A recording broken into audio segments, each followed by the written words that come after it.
전력공학 5장 중성점 접지 방식입니다. 이 중성점 접지 방식은요, 개통의 접지예요. 개통 접지라고 하는 거는 이제 개통을 이렇게 그렸을 때, 개통에 이제 메인 변압기가 이렇게 있겠죠. 메인 변압기, 이제 변압기 이렇게 세 대를 이렇게 표시를 하면, 세 대를 Y결선하면 이 대지를 기준으로 보면 이 중성점이 발생할 텐데, 얘를 접지를 하는 거예요. 얘를 대지에다가 이렇게 접지하는 방식을 요거를 중성점 접지라고 합니다. 요렇게 동그라미 쳐서도 많이 하죠. 그러니까 이 변압기에, 변전소에 있는 변압기죠. 변압기에 중성점을 접지하는 거예요. 접지하는데 이 접지를 할 때 여기에 들어가는 임피던스에 따라서 방식을 얘기하는 겁니다. 그래서 중성점 접지 방식이라고 표현합니다. 자, 그래서 중성점 접지 방식 가장 그저 중요한데요. 뭐 필기를 보던 실기를 보던 면접을 하던 안 나오는 데가 없다라는 거는 꼭 기억하시기 바랍니다. 자, 첫 번째는요, 우리나라 중성점 접지예요. 우리 그 송전선로에서 주로 하는 접지입니다.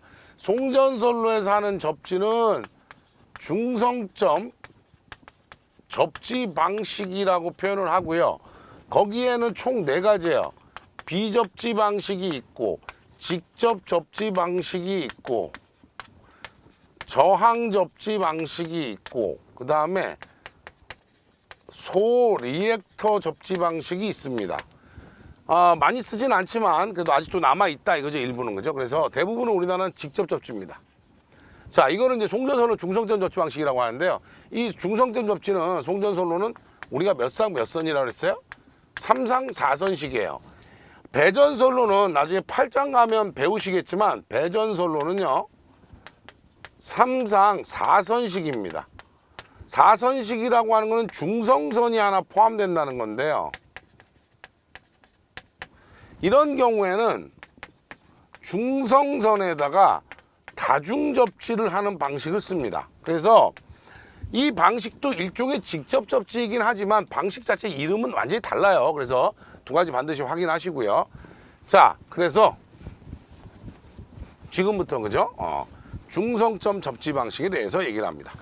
자, 중성점은요 3상 3선식의 Y결선의 중성점을 접지하는 방식입니다.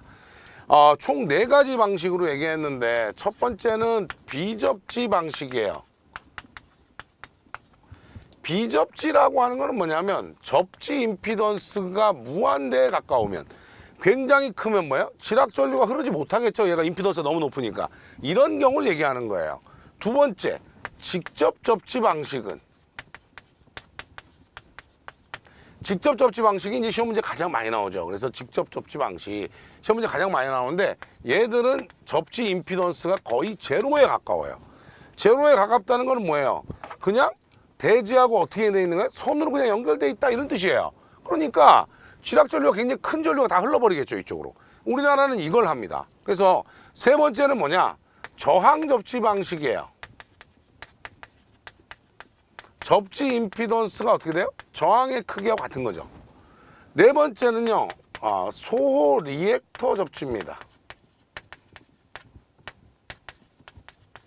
예전 우리나라 66kV 시절에 하던 건데요. 얘네들은 접지 임피던스를 뭐 합니까? 리액턴스, 유도 리액턴스로 씁니다. 이 리액터의 크기는 소호가 될 수 있도록, 즉 지락 시에 발생하는 아크가 없어질 수 있도록 접지를 하겠다라는 겁니다. 그래서 총 4가지예요. 여러분들 시험 보면요, 필기 시험에서는요, 다음 중 중성 접지 방식이 아닌 것을 해서 하나 중간에 이거 빼고 딴 거 넣어서 답이 될 거고, 실기에서는 어땠어요? 4가지 써라. 그 다음에 마지막으로 뭐였어요? 우리나라에서 하는 방식은 뭐냐? 이거다. 이거 내용까지 했었다 이거죠. 그래서 굉장히 그죠? 중요한 내용을 한다. 그래서 이 우리나라는 여러 가지 그저 얘기가 많은데, 이 지금 뭐 밑에 유효 접지에 대한 얘기도 나오는데, 유효 접지 좀 이따가 다시 설명을 제가 드립니다. 자, 그래서 지금부터 이 접지 방식 4가지에 대해서 하나씩 분석을 좀 해보자 이거예요. 자, 우리는 이렇게 중성점 접지를 했던 목적은 뭐냐면, 일선 지락 시에, 자, 중성점 접지 목적입니다. 아주 그냥 기사 실기에 4개를 쓰라고 나왔어요. 4개를 쓰라고 나왔는데 4개를 못 쓴 사람이 대부분이야. 왜? 그동안 관연도에 안 나왔었는데 관연도 책만 보고 공부하는 사람들이 가장 어려워하는 게 뭐냐? 필기 때 내용을 다 잊어먹은 거예요. 또 왜? 필기 때는 이런 거 신경 안 쓰고 어떻게 해요? 직접 접시만 외우니까요. 그래서 많이 문제가 됩니다. 공부 열심히 하시고요. 자, 우리가 보통 4장에서 배웠죠? 고장에 제일 많은 경우는 일선 지락이라 했어요. 일선 지락 시에 건전상의 대지전이 상승이 그죠? 상승을 억제를 해야 됩니다. 자, 우리는 이런 얘기죠. 3상인데요.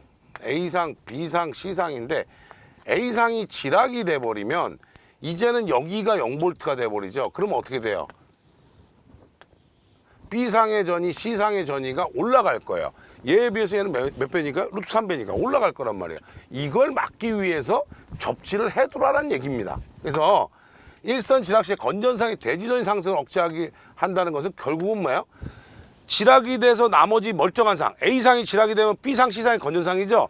이런 애들의 전이가 올라가면 절연을 더 많이 해야 돼요. 그래서 전이 상승을 억제해버리면, 접지를 통해서 억제해버리면 뭐예요? 선로나 기기의 절연 레벨이 떨어진다 이거죠. 그럼 결론은 뭐야? 절연비가 낮춰지는 거죠. 그래서 그 얘기고요. 두 번째는 뭐냐면 이 지락 전류를 빨리 검출해서 보호개전기 동작을 신속하게 한다. 보호개전기가 동작을 해야 뭘 할 수 있으니까 차단기 동작하니까 개전기 동작이 신속하다 그러니까 바로 뭐예요? 고속도 차단을 할 수 있더라 이런 얘기예요. 세 번째는 뭐냐면 이상전압을 방지한다는 거예요. 이상전압은 계통의 최고 전압을 넘어선 값이기 때문에 어떻습니까? 실제로 보면 그 건전상의 대지전이 상승도 낮아지기 때문에 이상전압이 낮아진다는 거죠. 그 다음에 과도한 정도를 증진할 수 있다. 요건 이제 6장에서 나오는 얘기인데 과도한 정도란 뭐예요? 사고나 이럴 때도 송전에 무리 없이 할 수 있느냐라는 거죠. 자, 그 다음에 지락 아크를 소멸한다는 거죠. 미리 좀 말씀을 드릴게요. 요 세 가지가 직접 접지에 해당하는 내용이고요. 요 두 가지는요, 소 리액터 접지에 해당하는 겁니다. 그랬더니 이제 중성점 접지라고 하니까 우리나라는 직접 접지만 쓰는 거 아니에요? 얘도 있기 때문에요. 중성점 접지의 목적은 요 정도다라는 거예요. 단 직접 접지에 해당하는 건 요 세 가지다라는 거고요. 그래서 좀 이따 뒤에 나오면 또 그거는 확인해 보겠습니다.